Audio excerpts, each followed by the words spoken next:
నమస్కారం city news కి స్వాగతం.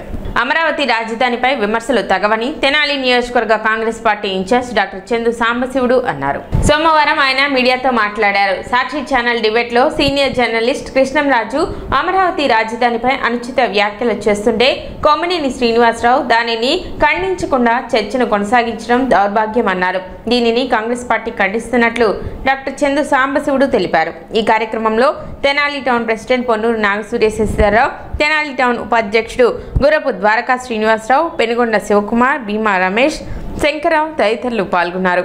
మొన్న సాక్షి లైవ్ ఛానల్లో మన ఆంధ్రప్రదేశ్ రాష్ట్ర రాజధాని అమరావతిలో ఇది దేవతల రాజధాని కాదు, వేశ్యల రాజధాని అని ఒక విలేకరి జర్నలిస్టు కృష్ణరాజు మాట్లాడటం, దాన్ని ఖండించకుండా ఉండటం శ్రీనివాసరావు అతను కొమ్మినేని శ్రీనివాసరావు, ఇది చాలా దౌర్భాగ్యం. దాన్ని పూర్తిగా మేము కాంగ్రెస్ పార్టీ తరఫున మా వ్యక్తిగతంగా తరఫున ఖండిస్తున్నాం.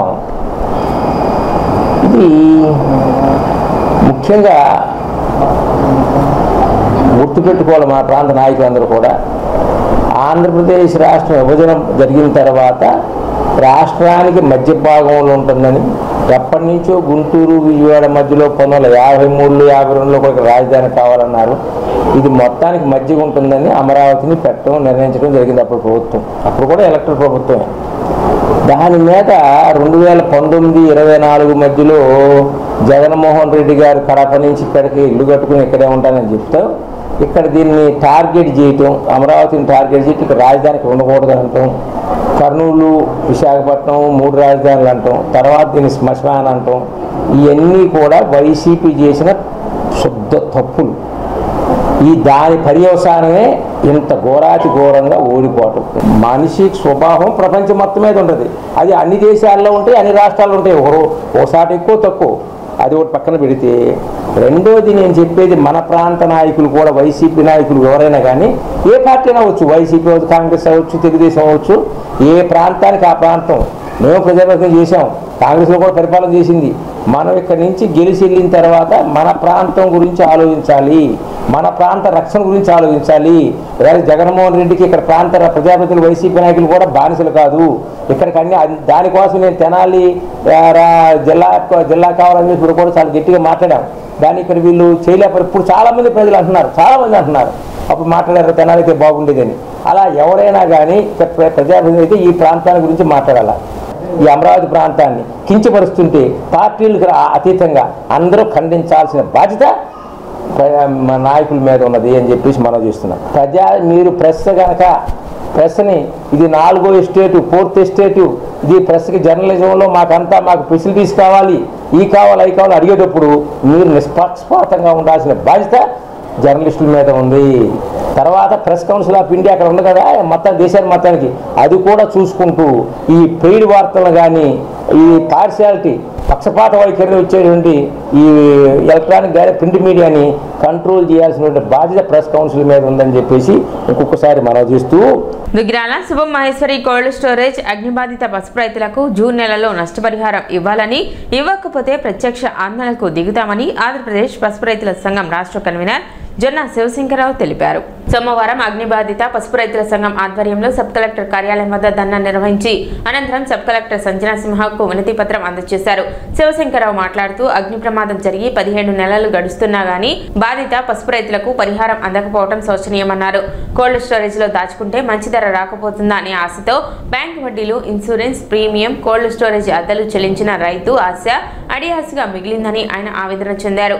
ఈ ఖరీఫ్ సీజన్లో పెట్టుబడులకు డబ్బులు లేక అప్పులు పుట్టక అన్నదాతలు అలమటిస్తున్నారని ఆయన పేర్కొన్నారు. ప్రభుత్వం ఇకనైనా స్పందించి వాగ్దానం మేరకు క్వింటాకు 7,000 రూపాయలు ఇప్పించేందుకు చర్యలు తీసుకోవాలని ఆయన కోరారు. ఈ నెలలో పరిహారం అందకపోతే ఆందోళన తథ్యమన్నారు. 2024 జనవరి 19న దుగ్గిరాల శుభం మహేశ్వరి కోల్డ్ స్టోరేజ్లో లక్షల టన్నుల పసుపు అగ్నికి ఆహుతయింది. ఆ క్రమంలో శుభం మహేశ్వరి కోల్డ్ స్టోరేజ్ యజమాని ఇన్సూరెన్స్ని చాలా తక్కువ కట్టి రైతులకి అన్యాయం చేసిన, రైతాంగం ఇన్సూరెన్స్ డబ్బులు కూడా ఆ రోజు ధర కింటా 13,000 రూపాయల ధర పరుగుతూ ఉన్న క్రమంలో రైతాంగం తీవ్ర ఆందోళనలో అనేక ఆందోళనలు, రాస్తారోకోలు, నిరాహార దీక్షలు, ధర్నాలు చేసిన ఫలితంగా తెలుగుదేశం ప్రభుత్వం అధికారంలోకి వచ్చిన తర్వాత రైతు సంఘాలతోనూ అదేవిధంగా అధికార యంత్రాంగంతోనూ సంప్రదింపులు జరిపి కోల్డ్ స్టోరేజ్ యజమానితో సంప్రదింపులు జరిపి కింటాకు 7,000 రూపాయలు ఇస్తామని చెప్పేసి హామీ ఇచ్చారు. హామీ ఇచ్చి ఇప్పటికి 9 నెలలు అవుతా ఉన్నా ఇంతవరకు 15 కోట్ల రూపాయలు మాత్రమే ఇన్సూరెన్స్ కంపెనీ నుంచి రిలీజ్ అయినాయి అని చెబుతా ఉన్నారు. ఇంకా సుమారుగా 40 కోట్ల రూపాయలు రిలీజ్ అవ్వాల్సి ఉంది. ఈ 17 నెలల కాలంలో రైతాంగం చాలా ఇబ్బందులు పడతా ఉన్నారు. ఖరీఫ్ సీజన్ వచ్చేసింది, రైతుల పెట్టుబడికి చాలా అవసరంగా ఉంది. అందుకని తక్షణమే ఈ యొక్క 7,000 రూపాయలు ఏదైతే ప్రభుత్వం హామీ ఇచ్చిందో ఆ 7,000 రూపాయలు తక్షణమే ఇన్సూరెన్స్ కంపెనీ దగ్గర నుంచి తీసుకొచ్చి రైతులకు ఇవ్వాలని చెప్పేసి రైతు సంఘాలుగా మేము డిమాండ్ చేస్తూ ఉన్నాం. లేకపోతే ఈ క్రమంలోనే పెద్ద ఎత్తున ఆందోళన, తెనాలి ఇన్సూరెన్స్ కంపెనీ ఉంది, ఆ ఇన్సూరెన్స్ కంపెనీ కార్యాలయం దగ్గర పెద్ద ఎత్తున ధర్నా చేస్తామని చెప్పేసి మేము చెప్తా ఉన్నాం. 20వ తారీఖు జనవరి 20వ తారీఖు New India Insurance company Marispeta office ముందు ధర్నాకి పిలిపించాం. దాంతో మరి గౌరవనీయులైన మంత్రి లోకేష్ గారి ఆఫీసు నుంచి మీరు 10 రోజులు టైం ఇవ్వండి, ఈ 10 రోజుల్లో మేము మీకు సమస్యని పరిష్కరిస్తాం, మీ డబ్బులు మీకు వచ్చేందుకు ఏర్పాటు చేస్తామని హామీ ఇవ్వటం జరిగింది. వారి మాటలు నమ్మి మేము జనవరిలో చేయాల్సిన కార్యక్రమాన్ని వాయిదా వేసుకున్నాం. కానీ ఇప్పుడు జనవరి పోయి ఇవాళ మళ్ళీ జూన్ వచ్చింది. అయినా కానీ ఇంతవరకు అతిగతి లేదు. అధికారులు ఏదో పాపం జిల్లా కలెక్టర్ కానీ సబ్ కలెక్టర్ గారు కానీ కష్టపడుతున్నారు, మా కోసం ప్రయత్నం చేస్తున్నారు. కానీ పైనుంచి రావాల్సిన ప్రభుత్వం నుంచి రావాలి, ఇన్సూరెన్స్ ఎంత డబ్బులు వస్తాయి తెలియదు. ఆ మిగిలిన దాన్ని మరి ప్రభుత్వం ఆ లోటు భర్తీ చేయాలి. 7,000 రూపాయలు, ఆ 7,000 రూపాయలు వస్తే రైతులకి. కానీ ఆ రోజు అచ్చెన్నాయుడు గారి దగ్గర ఒప్పందం మేము అడిగింది ఏంటంటే 10,000 అయినా లేకపోతే రైతుకి ఉపయోగపడదు, 10,000 ఇప్పించండి అని అడిగాం. కానీ అటు చేసి 7,000కి ఒప్పందం జరిగింది, సంతకాలు చేసాం. కానీ ఆ 7,000 ఇవ్వటానికి కూడా ఇప్పుడు 7 నెలలు దాటింది.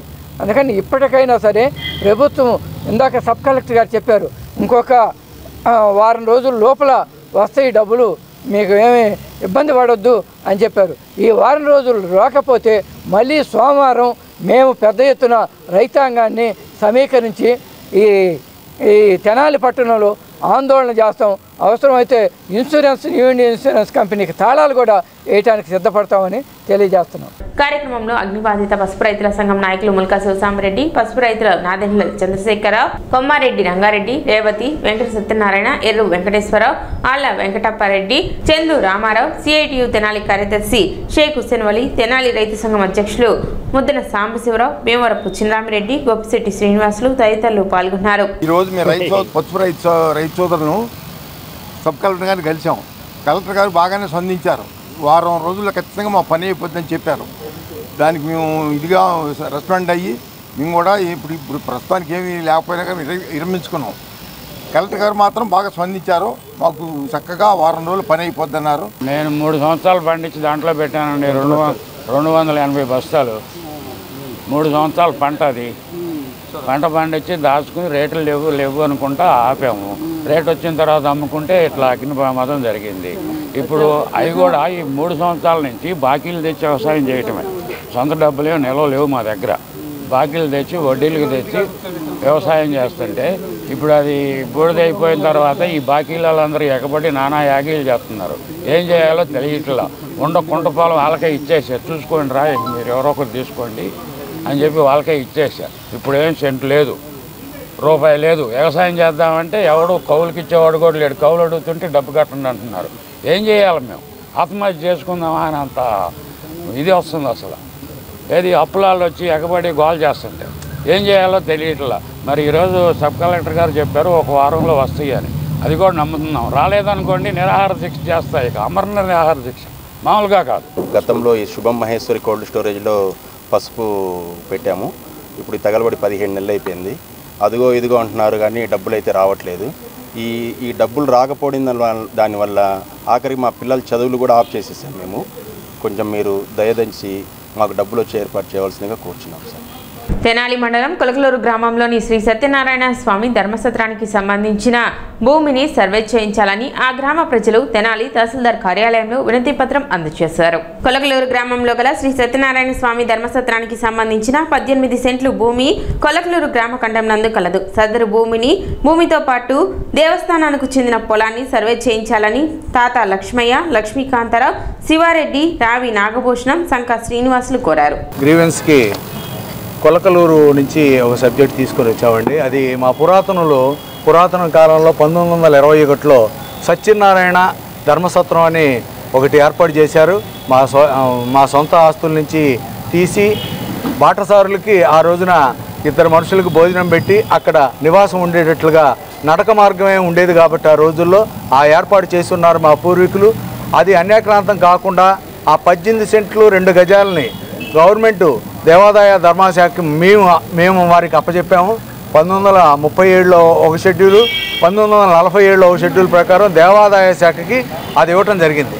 దాన్ని ఇంతవరకు కూడా అది పడిపోయి ఖాళీగా ఉండటం, ఇప్పుడున్న ప్రభుత్వం వారు సనాతన ధర్మాన్ని ఒక రూపం దాల్చారు. అందువలన మాలో సంతోషం వచ్చి ఆ 18 సెంట్లు అన్యాక్రాంతం కాకుండా అది ప్రభుత్వానికి ఉపయోగపడాలి. ఆ లాభం దాని మీద వచ్చే బెనిఫిట్ అనేది ప్రజలకు ఉపయోగపడాలనే సదుద్దేశంతో ఈరోజు ఎంఆర్ఓ గారికి అప్లికేషన్ ఇవ్వటం జరిగింది. వారు చక్కగా స్పందించారు. ఎంతో ఆనందం మాకేసింది. ఇట్లా ముందుకెళ్ళి పెద్దలు ఎంపీ గారిని, ఎమ్మెల్యే గారిని, ఎమ్మెల్సీ గారిని, మంత్రి గారిని వీళ్ళందరినీ కూడా అప్రోచ్ అయ్యి ఆ కార్యక్రమాన్ని ముందుకు తీసుకెళ్ళి ఖచ్చితంగా అది నెరవేరే వరకు చేస్తామని చెప్పి సంకల్పం తీసుకున్నాము. పూర్వం అక్కడ ధర్మసత్రంలో వచ్చిన బాటసారులకి ఇద్దరికి రోజు ప్రతి నిత్య అన్నదాన కార్యక్రమం చేసేవాళ్ళు. బాటసారులు వచ్చి అక్కడికి వచ్చి ఉండి ఒక రోజు కానీ 2 రోజులు కానీ ఉండి వెళ్తూ ఉండేవాళ్ళు. అప్పుడు నడకన వెళ్ళేవాళ్ళు కదా. అందుకని ఆ బ్రాహ్మణులు పొలం కూడా కొంత ఉంది. ఆ పొలం అనుభవిస్తూ ఎకరాలు అనుభవిస్తూ ఇద్దరికి మాత్రం అన్నదానం చేస్తూ ఉండేవాళ్ళు. అది ఇప్పుడు జరగటం లేదు. అదంతా కూడా శిథిలావస్థలో ఉంది. దయచేసి దాన్ని మరలా పునరావృతం చేసి గవర్నమెంట్ వారు దాన్ని చర్య తీసుకొని ప్రజలకి మంచి చేయాలని. 3 కోట్ల రూపాయల ఆస్తి, 3 కోట్ల విలువ కలిగిన ఆస్తి.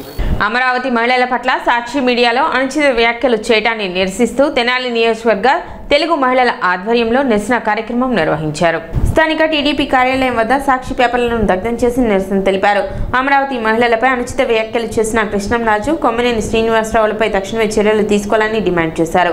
ఆ రోజున అమరావతిలో ఏదైతే జరిగిందో ఆ రోజున అమరావతి కోసం రైతులు స్వచ్ఛందంగా పొలాలు ఇచ్చి వాళ్ళంతా ముందుకొచ్చి స్వచ్ఛందంగా పొలాలు ఇచ్చితే ఆ రోజున వాళ్ళని ఇది అమరావతి కాదు కమరావతి అని చెప్పేసి ఆడవాళ్ళని ఈడ్చుకుంటూ అరెస్టులు చేసుకుంటూ కేసులు పెట్టుకుంటూ ఇష్టానుసారంగా ఆ రోజు ప్రవర్తించారు.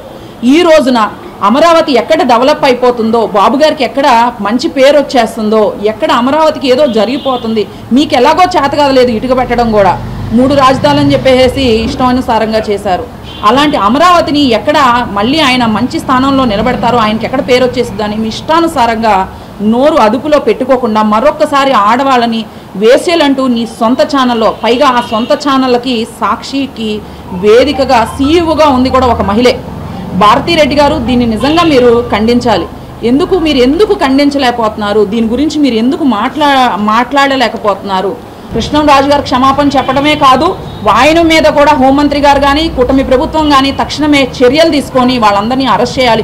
కార్యక్రమంలో తెనాలి నియోజకవర్గ తెలుగు మహిళలు పాల్గొన్నారు. జగన్ గారి గవర్నమెంట్లోనూ అలాగే విర్రవి గారు ఇవాళ కూడా అలాగే మాట్లాడుతున్నారు, అనుచిత వ్యాఖ్యలు చేస్తున్నారండి మహిళల్ని. ఇవన్నీ మేము ఖండిస్తూ తెనాలి నియోజకవర్గం నుంచి మహిళలందరము ఈ ప్రెస్ మీట్ని నిర్వహిస్తున్నామండి. వాళ్ళ ఇంట్లో కూడా ఆడవాళ్ళు ఉన్నారండి. అది ఆలోచించుకొని ప్రతి ఒక్క మగ మనిషి ఈ అనుచిత వ్యాఖ్యలు చేయకుండా ఆడవాళ్ళని గౌరవిస్తూ మన సాంప్రదాయాలను గౌరవిస్తూ ముందుకెళ్లాలని ఈ విధంగా కోరుకుంటున్నామండి.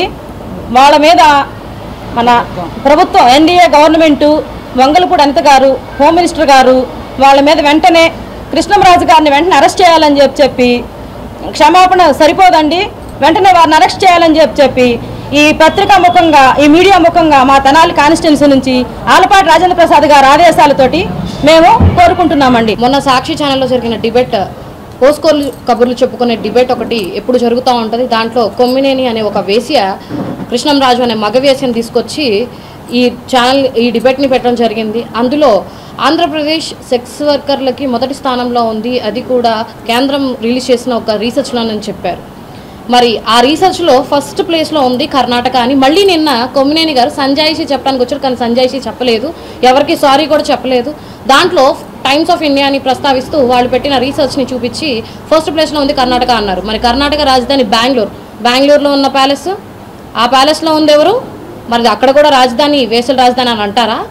మరి ఇక్కడ ఉన్న ప్యాలెస్ ఇక్కడ రాజధానిలో ఉంది కదా, మరి ఆ ప్యాలెస్లో ఉన్న వారిని ఏమంటారు? మరి రోజాని ఏమంటారు? ఇంతకు ముందే చూశాను, విడుదల రజనీ గారు కొమ్మినేని గారిని అరెస్ట్ చేశారని చెప్పి, ఎందుకు అరెస్ట్ చేశారు, ఆయన ఏం చేశారు అని మాట్లాడుతుంది.